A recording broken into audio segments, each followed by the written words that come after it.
আজ ভাজা মশলা দিয়ে আলুর পরোটা বানাচ্ছি।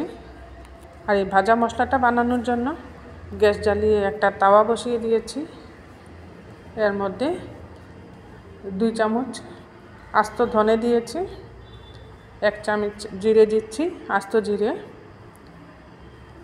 আর দিচ্ছি 1/2 চামচ আস্ত মৌরি, সামান্য মেথি, আর লাগছে 2টা শুকনো লঙ্কা। আমি এখানে বেশি ঝাল করে বানাবো না, এর জন্য 2টা শুকনো লঙ্কা দিয়েছি। আপনারা যদি একটু ঝাল বেশি খেতে পছন্দ করেন 4-5টা শুকনো লঙ্কা দিতে পারেন। আর দিচ্ছি কয়েক টুকরো দারচিনি। এগুলাকে এখন গরম তাওয়ার মধ্যে আমি নেড়ে চেড়ে হালকাভাবে ভেজে নেব। এখানে লক্ষ্য রাখবেন গ্যাসের আঁচটা মিডিয়ামে রেখে ভাজতে হবে, তা না হলে মশলাগুলো পুড়ে যেতে পারে। মশলাগুলো যাতে পুড়ে যায় না আর হালকাভাবে ভাজা হয়, খুব সুন্দর একটা মশলার গন্ধ বেরিয়ে আসে মশলা থেকে, তখনই বুঝতে হবে মশলাগুলো ভাজা হয়ে গেছে। এগুলা ভাজা হয়ে গেছে, নামিয়ে একটা মিক্সিং জারে নিয়ে নিচ্ছি। মিক্সিং জারে এগুলাকে একটু হালকাভাবে আমি পাউডার করে নেব। পাউডারটা এরকমভাবে করবেন যাতে একটু দানা দানা থাকে, মিহি করে পাউডার না করাই ভালো। ভাজা মশলাটা এইভাবে পাউডার করে কৌটোয় ভরে রেখে দিতে পারেন আপনারা, এতে করে নানা রকম রেসিপির মধ্যে ভাজা মশলাটা ব্যবহার করা যায়। আলু সিদ্ধ করে নিয়েছি, আলু সিদ্ধর মধ্যে ভাজা মশলাটা দিয়ে দিয়েছি আর পরিমাণ মতো লবণ দিয়ে দিয়েছি। এবার একটা গ্লাসের সাহায্যে এটাকে ভালো করে স্ম্যাশ করে মিশিয়ে নিচ্ছি। নমস্কার, কলিস কিচেনে সবাইকে স্বাগত জানাচ্ছি। আজ একটা নতুনভাবে আলুর পরোটা বানাচ্ছি। আলুর পরোটা তো আমরা নানা রকমভাবে খেয়ে থাকি, আমি আজ একটু স্পেশালভাবে ভাজা মশলা দিয়ে আলুর পরোটাটা বানাচ্ছি। এই পরোটার টেস্ট সম্পূর্ণ অন্যরকম হয়, ভাজা মশলাটা ধরুন গন্ধটাও খুব সুন্দর হয়। খুব ভালো করে স্ম্যাশ করে নিচ্ছি আলুটাকে ভাজা মশলার সাথে। এইভাবে খুব ভালো করে মেশাতে হবে, তা না হলে পরোটাটা বেলতে অসুবিধে হবে। এবার হাত দিয়ে ভালো করে মিশিয়ে এই আলুটাকে আমি 2 ভাগ করে নেব। 2টা পরোটা হবে, আমি যে পরিমাণে আলু নিয়েছি এখানে। হাত দিয়ে ভালো করে মিশিয়ে নিলাম। অনেকটা ঠান্ডা হয়ে গেছে আলু, এখন গরম থাকার দরুন হাত দিয়ে আমি স্ম্যাশ করতে পারি নাই, একটা গ্লাসের সাহায্যে স্ম্যাশ করে নিয়েছি। একটু বড় করে পরোটা বানাচ্ছি, এই জন্য 2টা পরোটা হবে এই আলুর পুরটা দিয়ে। আর পরোটার আটাটা আমি আগেই মেখে রেখেছিলাম। এটা আমরা যেভাবে সবসময় পরোটার আটা মেখে থাকি এইভাবেই মেখেছি, তাই আর মাখাটা দেখাই নাই। আর এই মেখে রাখা আটা থেকে একটু বড় করে লেচি কেটে নিচ্ছি। এইভাবে একটু বড় করে লেচি কেটে একটু গর্তের মতো করে নিচ্ছি, একটা বাটির মতো করে নিয়ে এর মধ্যে আলুর পুরটা দিয়েছি। একটু বেশি পরিমাণে আলুর পুর দিয়েছি, পুরটা বেশি হলে পরোটা খেতে ভালো লাগে। মুখটা ভালো করে ঠেসে ঠেসে বন্ধ করে দিয়ে দিয়েছি। এবার হাতের সাহায্যে চেপে চেপে এটাকে একটু এইভাবে বড় করে নিচ্ছি লেচিটাকে। প্রথমে এইভাবে হাত দিয়ে চেপে চেপে বড় করে নিলে পুরটা সব দিকে যাবে পরোটার। এইভাবে বেলে নিলে খুব ভালো হয়, পুরটা যাতে সব দিকে ছড়িয়ে পড়ে। তারপর একটা বেলনির সাহায্যে তখন পরোটাটা আমি বেলে নেব ভালো করে। এখন একটা বেলনির সাহায্যে এটাকে বেলে নিচ্ছি। এটা একটু মোটা করেই বানাবো পরোটাটা, আলুর পরোটা একটু মোটা হলে ভালো হয়। এইভাবে বেলে নিয়ে একটু মোটা মোটা করে রাখছি আমি।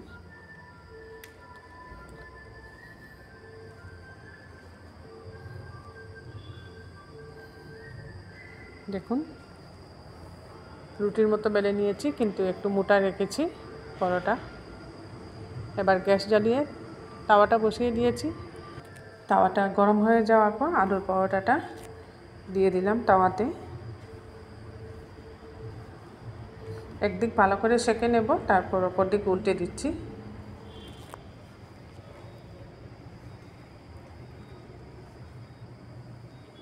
একদিক সেঁকা হয়ে গেছে, অপর দিক উল্টে দিলাম। দেখুন পরোটাটা খুব সুন্দর ফুলে উঠছে। এবার উপর থেকে সামান্য রিফাইন্ড অয়েল দিয়ে দিচ্ছি। আমি রিফাইন্ড অয়েল দিয়ে ভাজছি পরোটাটা, আপনারা ইচ্ছে করলে ঘি দিয়ে ভাজতে পারেন। একদম লাল লাল করে ভাজবো। পরোটা যত লাল করে ভাজা হয় খেতে তত টেস্ট হয়। একদিকে তেল লাগিয়ে এবার উল্টে দিচ্ছি।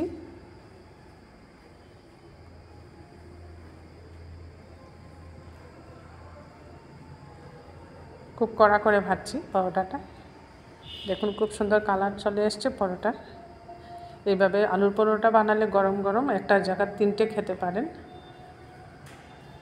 গরম গরম পরোটা খেতে সবেরই ভালো লাগে। সাথে আচার থাকলে তো পরোটা খাওয়াটা বেশ জমে যায়। উল্টে পাল্টে খুব সুন্দর লাল করে ভেজে নিলাম পরোটাটা। এবার এটাকে নামিয়ে নিচ্ছি একটা প্লেটে। এইভাবে আরেকটা পরোটা আমি বানিয়ে নেব।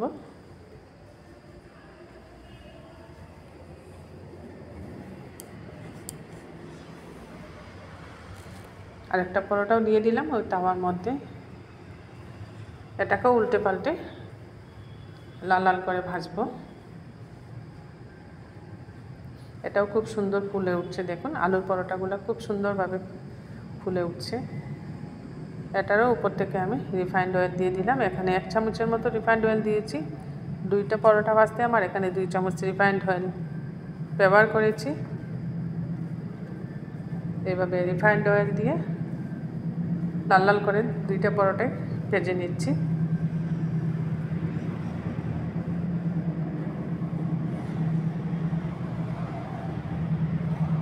এটারও কালার খুব সুন্দর হয়েছে পরোটার।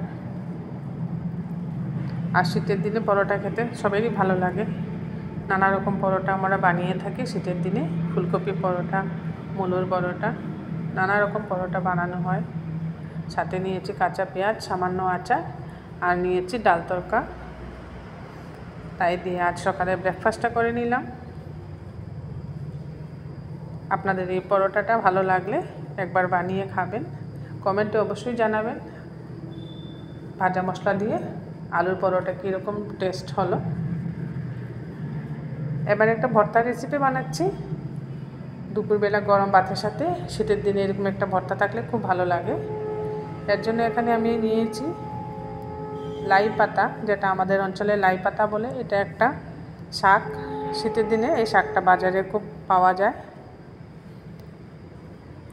এটা কাঁচা খেতে খুব ভালো লাগে, রান্না করেও খাওয়া যায়। এই শাকটাকে খুব ভালো করে ধুয়ে নিতে হয়। এইভাবে আমি 2বার খুব ভালো করে জলটা বদলে বদলে শাকটাকে ধুয়ে নিচ্ছি। আর এখানে 2টা আলু আমি সিদ্ধ করে নিয়েছি। খুব সহজভাবে এই ভর্তাটা বানানো যায়, বেশি কিছুর প্রয়োজন নেই ভর্তাটা বানাতে। শুধু এই লাই পাতার শাকটা খুব ভালো করে 2-3বার ধুতে হবে। খুব ভালো করে ধুয়ে পরিষ্কার করে নিয়েছি। এবার এগুলাকে আমি একদম কুচি কুচি করে কেটে নেব। এটা কাটতে বটির প্রয়োজন হবে, এটা ছুরি দিয়ে কাটা যাবে না। একদম কুচি কুচি করে না কাটলে ভর্তাটা ভালো লাগবে না।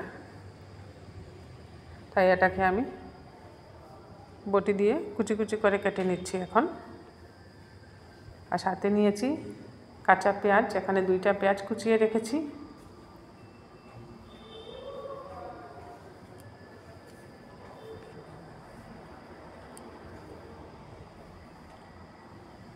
অন্য প্লেটে নিয়ে নিচ্ছি শাকটাকে।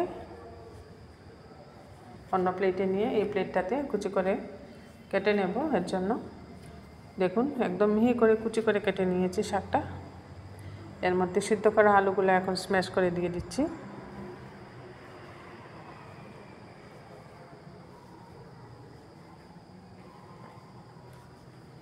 শীতের মরশুমে যখন এই লাই পাতা শাকটা বাজারে বেরোয় তখন আমি প্রায় সময় এইভাবে এই ভর্তাটা বানিয়ে থাকি।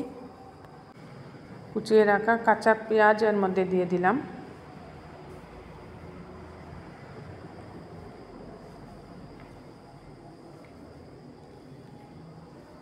এবার একটা কাঁচা লঙ্কা কুচি করে কেটে দিচ্ছি।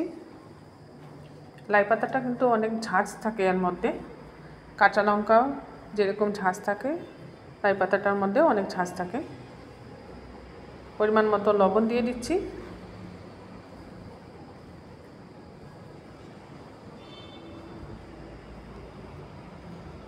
আর দিচ্ছি কাঁচা সরষের তেল।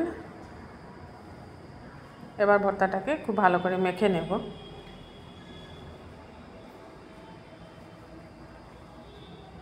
ভর্তাটাকে এইভাবে আলুর সাথে খুব ভালো করে মাখতে হবে, যাতে শাকটাও মাখার সময় নরম হয়ে যায়।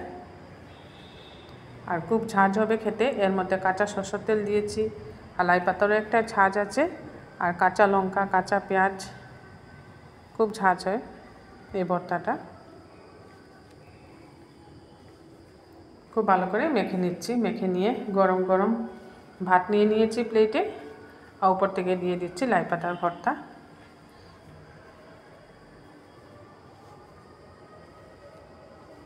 আমার এই লাই পাতার ভর্তাটা আপনাদের ভালো লাগলে শীতের মরশুমে একবার বানিয়ে খাবেন।